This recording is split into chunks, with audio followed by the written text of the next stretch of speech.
Welcome back to Protecting the Legal Rights of Artists and Designers. I am Jonathan Politi, and this short video is going to be a quick explanation for why there will be stick figure drawings in these presentations. Stick figure justice. Well, for years I've been using stick figures, arrows, loose artwork, and other representations to explain the law. It all started years ago when I was with a client, the cliche little old lady, and I'm talking with her about estate planning, wills and trusts and powers of attorney and other helpful documents. She won't understand, but after about 5 minutes her eyes glazed over and she was staring blankly at me. So it was wah, wah, wah, wah. She wasn't understanding. So I took out a pad of paper and a pen and I started drawing. Simple drawings with lines and arrows and circles, and the gears started turning and a light bulb went on for her and she got it.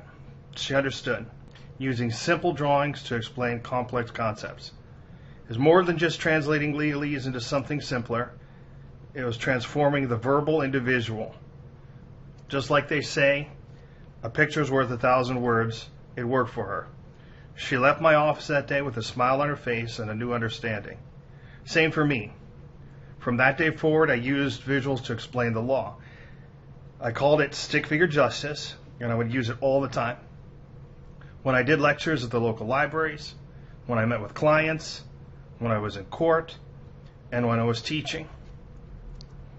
And always people would wonder, what's with all the doodles?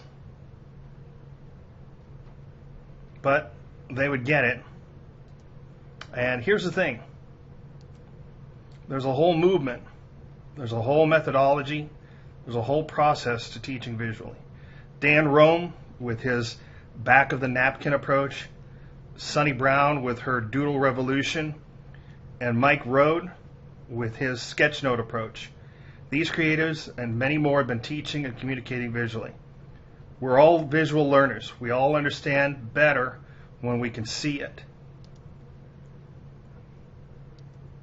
There's this whole methodology, ways to use simple skills, lines and arrows and shapes and simple artwork, representations of concepts to help explain and clarify and solidify those intangible ideas that are hard to wrap your head around.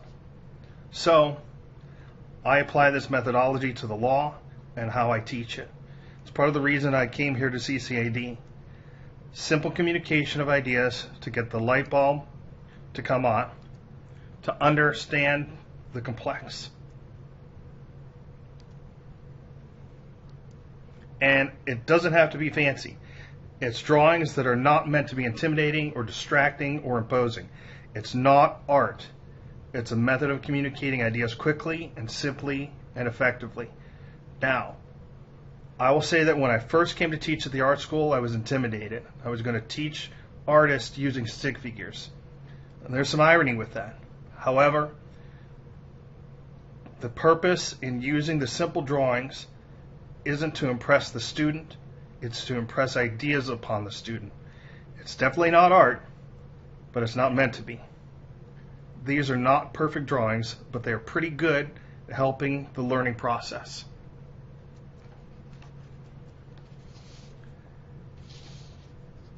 So, I'll be translating a lot of the verbal into visual.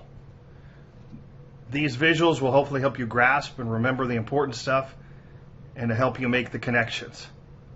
And hopefully break down that jargon and legalese.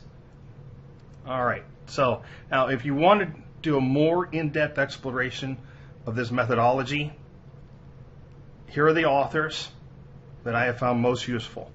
Dan Roam, Sunny Brown, and Mike Road. They can be found at the local libraries, and I'm a big fan of the libraries. And even in the pandemic, you're still able to access the libraries and get these books.